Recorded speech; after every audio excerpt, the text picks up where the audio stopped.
नमस्कार, स्वागत है आप सबका। आप देख रहे हैं हमारा खास कार्यक्रम देश देशांतर। मैं हूं कवीन सचान। देश में नया श्रम कानून लागू होने जा रहा है। इसके नियम तैयार किए जा रहे हैं और सभी स्टेक होल्डर्स के सुझाव और आपत्तियां ली जा रही हैं और उनको जांचा परखा जा रहा है। मीडिया में श्रम सचिव की ओर से दिए गए इंटरव्यू के हवाले से जो जानकारी मिल रही है उसमें काम के घंटों को लचीला बनाने की कोशिश की जा रही है। यानी अगर कर्मचारी और कंपनी दोनों राजी होंगे तो कर्मचारियों को सप्ताह में 3 दिनों की छुट्टी मिल सकती है, लेकिन इसके बदले में सप्ताह में 12 घंटे प्रतिदिन के हिसाब से 4 दिन काम करना होगा, यानी एक सप्ताह में 48 घंटे। श्रम सचिव के मुताबिक केंद्र सरकार हफ्ते में 4 दिन कामकाज और उसके साथ 3 दिन वैतनिक छुट्टी का विकल्प देने की तैयारी कर रही है। बताया जाता है कि इन श्रम कानूनों के लागू होने के बाद देश के श्रम बाजार में सुधार का एक नया दौर आएगा और इससे करीब 50 करोड़ कामगार उससे लाभान्वित होंगे। श्रम सचिव के मुताबिक न सिर्फ 12 घंटे की व्यवस्था की जा रही है, इसके साथ साथ अधिकतम 48 घंटे का ब्रैकेट होगा, सीमा रेखा होगी। अगर कोई 8 घंटे प्रतिदिन काम करता है तो उसे सप्ताह में 6 दिन काम करना होगा, लेकिन अगर वो 12 घंटे तक राजी होता है नहीं दोनों पक्ष तो फिर ये 4 दिन तक ही सीमित होगा हफ्ते में। इसके अलावा ये आपसी सहमत से तय होगा, इसको फोर्स नहीं किया जा सकेगा और साथ ही साथ जो आपत्तियां इसको लेकर हैं और उन पर विचार भी किया जाएगा लागू करने से पहले। तो आज अपने कार्यक्रम में समझेंगे कि असल में ये जो काम के घंटे हैं, जो वर्किंग आवर है, जिनको लचीला बनाने की कोशिश नए कानूनों के नियमों में करने की बात हो रही है, इसका इम्पैक्ट, इसका फायदा क्या होगा। ओवरऑल अगर प्रोडक्टिविटी की बात करें उस पर किस तरीके से असर दिखता है और साथ ही साथ दुनिया के अलग अलग देशों में क्या बेहतर मॉडल है और किस मॉडल में ज़्यादा प्रोडक्टिविटी नज़र आती है और हम एक देश के तौर पर और जो क्लाइमेट है उसके नज़रिए से क्या उसे एडॉप्ट कर सकते हैं। हमारे साथ 3 खास मेहमान हैं। पीपी मित्रा साहब हैं, former principal adviser, labour and employment ministry में रहे हैं, आपका स्वागत है। हमारे साथ विनय कुमार सिन्हा जी हैं, जनरल सेक्रेटरी हैं बीएमएस से, आपका भी स्वागत है। और दिलीप चुनाव साहब हमारे साथ हैं, सेक्रेटरी जनरल फिक्की से, आपका स्वागत है। शुरुआत मित्रा साहब आपसे करना चाहूँगा कि काम के घंटे अगर लचीले हों, यानी फ्लेक्सिबिलिटी हो वर्किंग आवर और कंडीशंस के नज़रिए से, ये ओवरऑल अगर इंडस्ट्री और कामगार दोनों के नज़रिए से देखें तो कितना क्रूशियल, कितना महत्वपूर्ण हो जाता है। मैं जो कह रहा था श्रम के घंटों के बारे में, काम करने के घंटों के बारे में जो फैक्ट्रीज एक्ट में दिया हुआ है, पिछले फैक्ट्रीज एक्ट में, अभी तो ओएसएच कोड में आ गया है।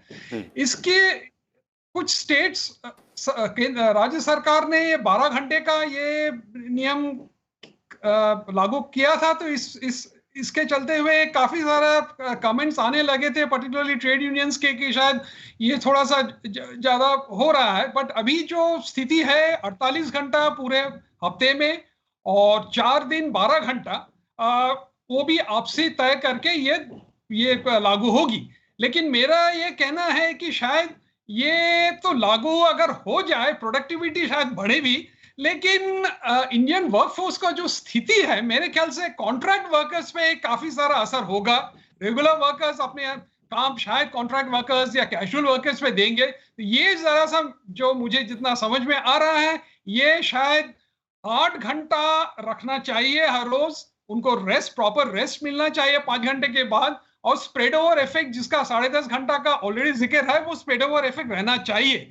लेकिन अगर आपसी सहमति से ये हुई है तो मुझे ज्यादा कहने का इसमें तो होता नहीं है, लेकिन मेरे हिसाब से ये थोड़ा सा सेंसिटिव इशू है। प्रोडक्टिविटी बढ़ाने जब होगी तो फिर आपको सेफ्टी एंड हेल्थ का भी ध्यान रखना पड़ेगा। तो मेरे ख्याल से ये जरा सा फाइन बैलेंसिंग करनी पड़ेगी बहुत एम्प्लॉयर्स और वर्कर्स के तरफ से, ये मेरा कहना है। लेकिन मित्रा साहब, क्या 48 घंटे का जो हम अब तक ब्रैकेट देखते हैं वीकली, अगर उसमें मैं फिर कह दूं कि जो जानकारी है 48 घंटे का ब्रैकेट है जिसमें कि आपका जो ब्रेक है वो इसमें इंक्लूड है, लेकिन क्या इसे अगर आवर्स में हम तब्दील करें और वीक में 4 दिन या 3 दिन करने के हम प्रोसेस की तरफ बढ़ते हैं तो इसके फायदे क्या हैं? कुछ लोग ये कहते हैं, एक्सपर्ट ये कह रहे हैं कि इसके चलते जो इंडस्ट्री है उसकी काफ़ी ज़्यादा खर्चों में कमी आ जाएगी।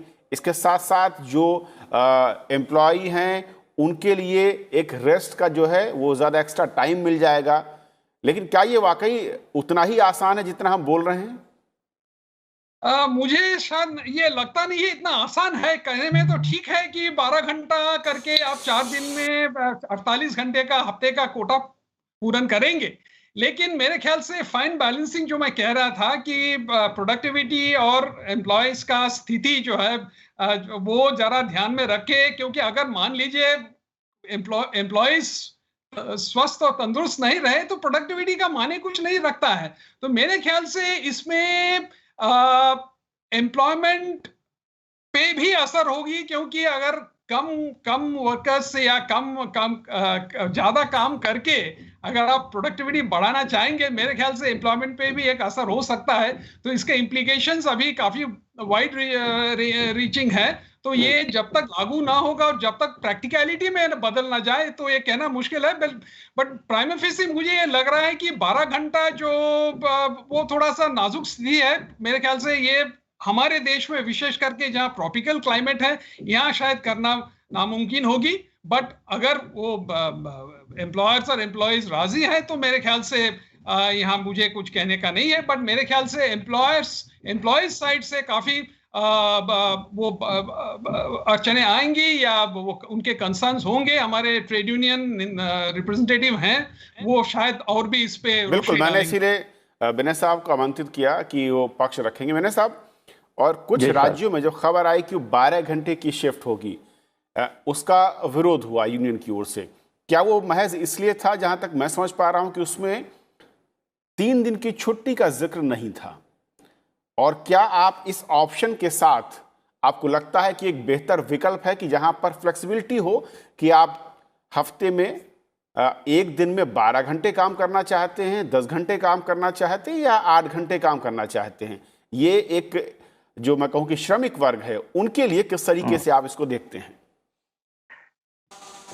मैं मित्रा साहब के तर्क से बिल्कुल सहमत हूं कि इससे प्रोडक्टिविटी बढ़ेगी।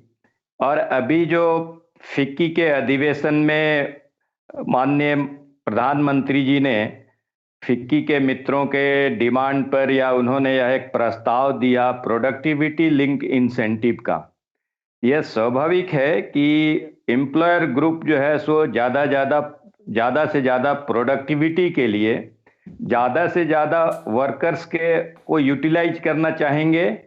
लेकिन ये 12 घंटा एक दिन 2 दिन के लिए संभव है, लेकिन 12 घंटे का आप पूरे में अगर हम उनसे काम लेते हैं तो निश्चित रूप से उनके स्वास्थ्य पर इसका असर पड़ेगा। और स्वास्थ्य पर असर पड़ेगा तो वो अल्टीमेटली प्रोडक्टिविटी पर उसका असर पड़ेगा। और वो जो एम्प्लॉयमेंट की स्थिति है वो भी है, क्योंकि एम्प्लॉयर्स के मित्र वो प्रोडक्टिविटी लिंक्ड इंसेंटिव के लिए वो ज़्यादा से ज़्यादा वो प्रोडक्शन चाहेंगे। और अगर वर्कर्स का स्वास्थ्य ठीक नहीं है तो फिर वो ऑटोमेशन पर वो शिफ्ट करेंगे। तो अल्टीमेटली वो हार्मफुल जो है वर्कर्स के लिए, वो हार्मफुल है।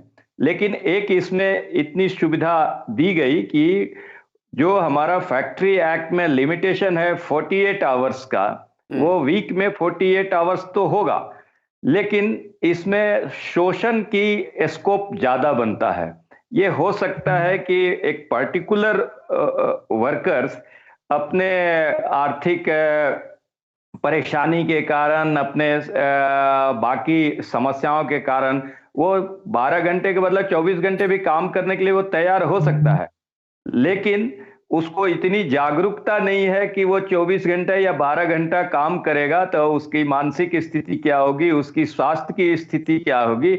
इसलिए ये मजदूरों का शोषण बढ़ेगा।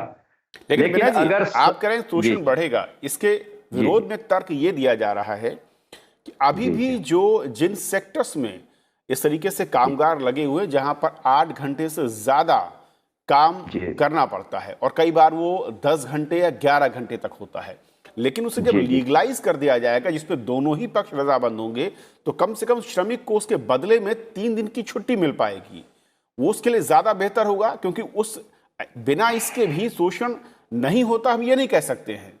जी जी जी जी नहीं, अगर अगर आप 3 दिन के बदले उन्हें 30 दिन भी छुट्टी दे दें तो उससे उनका कोई स्वास्थ्य और कोई ये का असर नहीं पड़ेगा।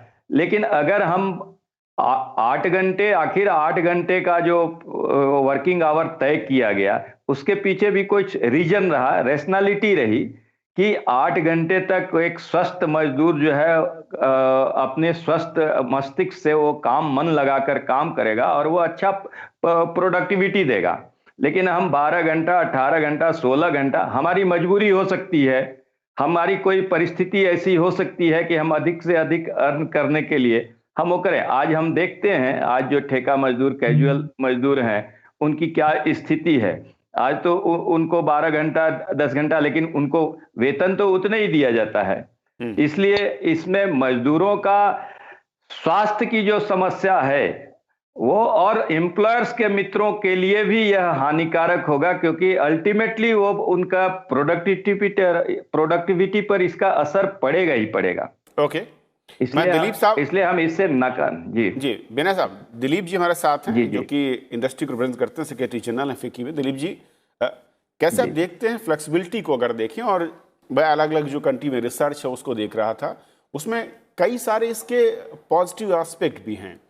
कुछ जो है श्रमिक वर्ग की ओर से कि जो संदेह, आशंका है, उसका जिक्र विनय साहब ने जरूर किया। लेकिन इंडस्ट्री के नजरिए से अगर फ्लेक्सिबिलिटी का ऑप्शन रहता है कामगारों के साथ में, श्रमिक वर्ग के साथ में, तो ये किस तरीके से फायदे का सौदा हो सकता है? विनय साहब और मित्रा साहब ने कहा था कि ये एक जो वर्किंग आवर्स का है, ये जो निर्णय लिया गया था, इसका एक बैकग्राउंड है।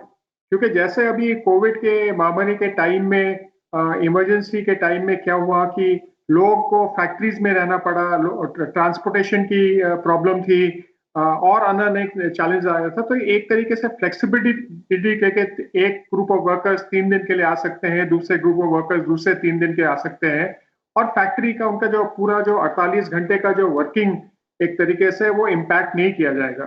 तो वो इस दिशा में ये जो पहले जो चेंजेस किए गए थे।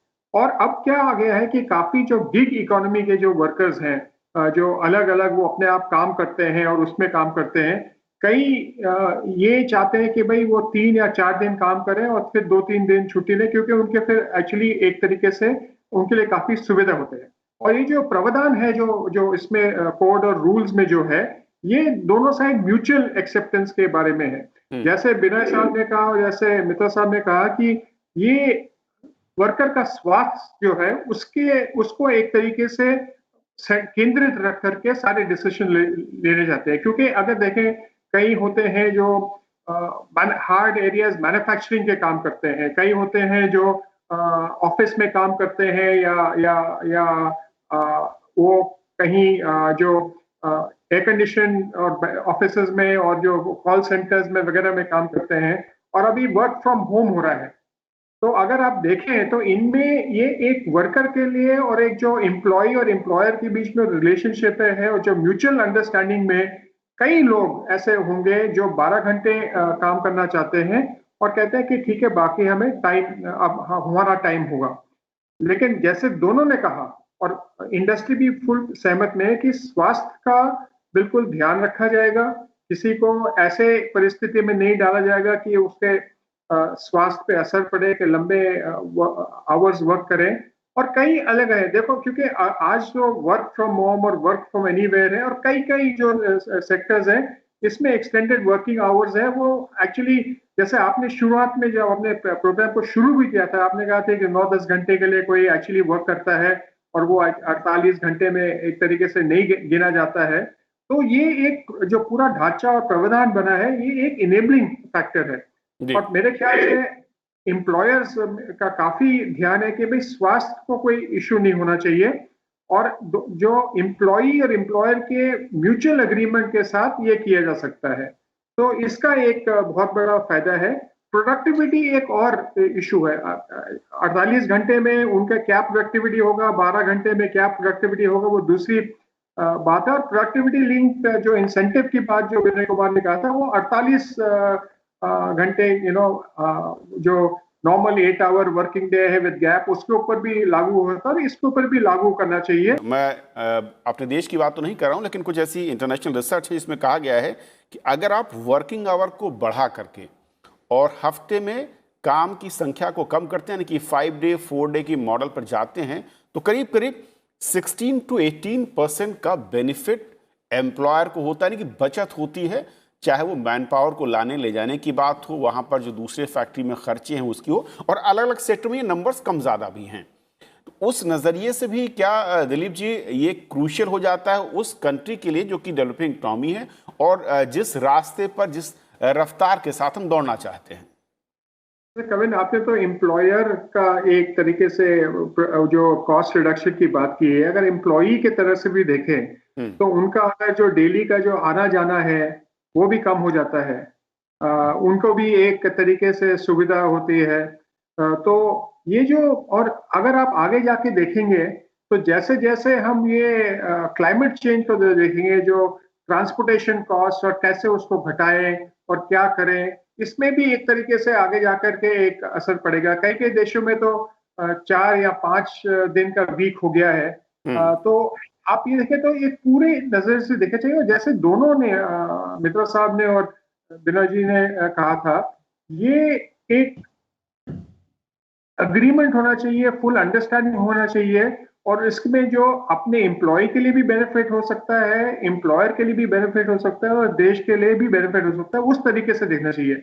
ये एक बहुत ही महत्वपूर्ण इसका अंडरलाइंग फैक्टर है। बिना जी, क्योंकि जब हम कहते हैं कि कामगारों के नज़रिए से बेहतर हो, शोषण नहीं होना चाहिए, और काम के घंटे अगर बढ़ाए जाएंगे तो शोषण बढ़ेगा, लेकिन इससे उलट मैं एक दो एग्जांपल देना चाहूँगा कि फिनलैंड में, जहाँ पर मैं देख रहा था, करीब 8 घंटे काम का नियम है, हफ्ते में सिर्फ 5 दिन, यानी कि वहाँ पर वीक जो है 40 घंटे का है।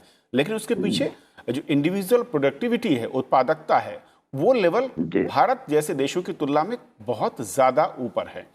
अब सवाल है कि हम दुनिया में जो डेवलप्ड कंट्री हैं, अगर उनको देखें एग्जाम्पल के तौर पर, क्या उस मॉडल को हम अपना सकते हैं, या यहाँ पे कंडीशंस, यहाँ पर ट्रेनिंग और जो एनवायरनमेंट है, जिस तरीके का गर्म मौसम कहा जाता है, उसमें 12 घंटे या 10 घंटे स्वास्थ्य रीजन ही सिर्फ एक बड़ा रीजन है, या कुछ और? नहीं, स्वास्थ्य का तो रीजन एक महत्वपूर्ण रीजन है, लेकिन अभी अपने फिक्की के भाई साहब ने बताया, वो वर्क फ्रॉम होम या वर्कर्स को ज़्यादा अपना समय मिलता है, लेकिन जो अपनी देश की स्थिति है, ये चाहे कानूनें बहुत ही बनती हैं, लेकिन कानूनों का इम्प्लीमेंटेशन का पार्ट जो है वो इतना पुअर है। अभी आप कोविड के समय देखा होगा, ये प्रवासी मजदूरों के लिए तो 79 का कानून है, लेकिन आप ये देखा होगा कि प्रवासी मजदूरों का किस तरह से दुर्दशा हुआ, किस तरह से उद्योगपतियों ने उनको सड़क पर ला दिया। तो ये यहाँ इम्प्लीमेंटेशन नहीं होते, ये म्यूचुअल एग्रीमेंट जरूर है, लेकिन जो मजदूर वर्ग है वो इतना बेचारा की तरह होता कि वो कितना म्यूचुअल अंडरस्टैंडिंग इम्प्लीमेंट हो पाएगा, ये एक इसकी संभावना बहुत कम लगती है।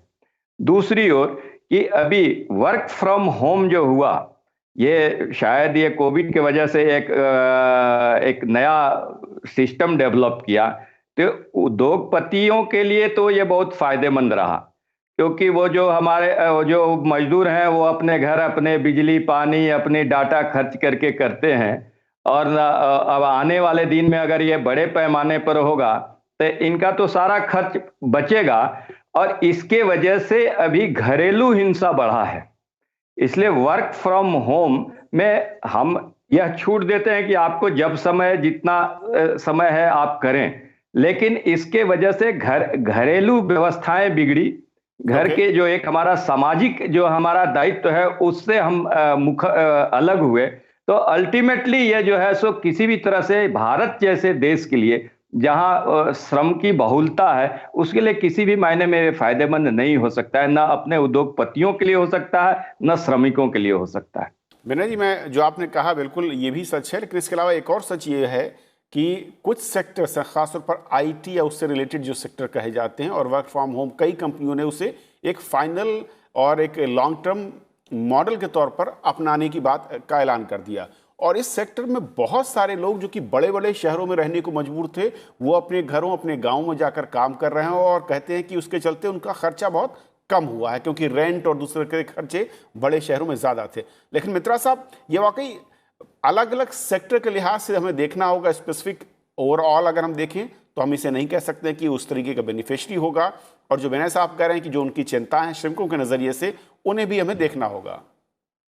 जी, मैं ये थोड़ा सा ध्यान आकर्षण करना चाह रहा था कि ये जो आवर्स ऑफ वर्क है जो फैक्ट्रीज एक्ट में दिया गया है, ये एक पर्टिकुलर स्थिति में इसका एक हिस्टोरिकल एक इवोल्यूशन रहा है। और बेसिकली ये शॉप फ्लोर वर्कर्स के लिए दायरा में आ रही है। इनके वर्किंग कंडीशन शायद इतना हार्ड नहीं है जितना कि मान लीजिए कोल माइनिंग इंडस्ट्री में, ये सिन्हा साहब शायद और अच्छा बताएंगे, ये हार्ड इंडस्ट्रीज हैं, तो वहां हमको काफी सोच समझ के ये इसको लाना है। लेकिन जैसे सिन्हा साहब ने कहा है, इट्स एन इनेबलिंग फैक्टर। पहले फैक्ट्रीज एक्ट में था कि 10.5 घंटा विद स्प्रेड ओवर के साथ, तो वो शायद 12 घंटा, बट अभी ये जो 12 घंटा का दायरे में अगर एक रेगुलर फीचर बन जाता है 12 घंटा काम करने का, मुझे नहीं लगता कि ये ओवरऑल हार्ड इंडस्ट्रीज में अच्छा रहेगा। जैसे कोल रहा, स्टील रहा, या शॉप फ्लोर वर्कर्स का ज्यादा पैमाने में नियुक्ति होती है। हमारा चिंता इस बात की है कि हार्ड इंडस्ट्रीज के को ध्यान रखते हुए हमें शायद जो फैक्ट्रीज एक्ट का जो बैकग्राउंड रहा है, जो आवर्स ऑफ वर्क का जो जहां से जिक्र हुआ है, इसका विकल्प तो मित्र साहब दिया हुआ है। जो अब तक जो भी जानकारी मंत्रालय से आ रही, जिस पर चर्चा हुई है, कि वो विकल्प है, सभी सेक्टर्स पर कंपलसरी नहीं होगा, और जो नियोक्ता है और जो कर्मचारी हैं उन दोनों की रजामंदी से ही होगा, और सभी सेक्टर्स इसको मानने के लिए बाध्य भी नहीं होंगे। एक आखिरी सवाल चिन्हा साहब, अगर इसको बेटर वे में या और पॉजिटिव तरीके से देखें तो फ्लेक्सिबिलिटी इतनी है, इस फ्लेक्सिबिलिटी के साथ क्या कुछ और ऐड ऑन करने की जरूरत है ताकि इसके फायदे हम न सिर्फ कर्मचारी बल्कि इंडस्ट्री और सभी को मिल पाए? देखिए, भारतीय मजदूर संघ, हम उद्योग परिवार में विश्वास करते हैं, हम क्लास कॉन्फ्लिक्ट में विश्वास नहीं करते हैं। लेकिन जो एक इस देश की सबसे बड़ी समस्या है कि इतना पुअर इम्प्लीमेंटेशन पार्ट है। अगर ये सही ये में हमारे उद्योगपति के मित्र अगर इसको स्वीकार करें तो मुझे लगता है कि ये देश के आर्थिक स्थिति को ये करने में सफल होगा। लेकिन समस्या जो अभी पीछे के जो अनुभव बताते हैं, अपने मित्र श्रम विभाग के जो मित्र हैं उनको हमसे ज्यादा अनुभव है कि इतने सारे कानून श्रम क्षेत्र में रहे, लेकिन शायद ही आज भी 70 वर्षों के बाद भी हम मिनिमम वेज दिलाने में सक्षम नहीं हो पाए हैं। बिल्कुल, तो यह जो आपने कहा कि जो कानून में कहा गया है वो अक्षरशः मिलना चाहिए कर्मचारी को, इसका इंतजाम भी करना होगा। दिलीप जी, आपका कमेंट? खाली ये सिन्हा साहब और मित्तल साहब को एक ही आश्वासन देना चाहता हूँ कि फिक्की की ओर से जैसे भी ये कोड्स और ये रूल्स जैसे लागू होते हैं, हम उनके साथ कंधे से कंधे मिला करके उनके जो इम्प्लीमेंटेशन में जो जैसे कि कह रहे हैं उनमें भी हम सुझाव दे रहे हैं कि सारे इलेक्ट्रॉनिक हो। आज की डेट में रिमोट मॉनिटरिंग बहुत बहुत आसान है, ऑटोमेटिक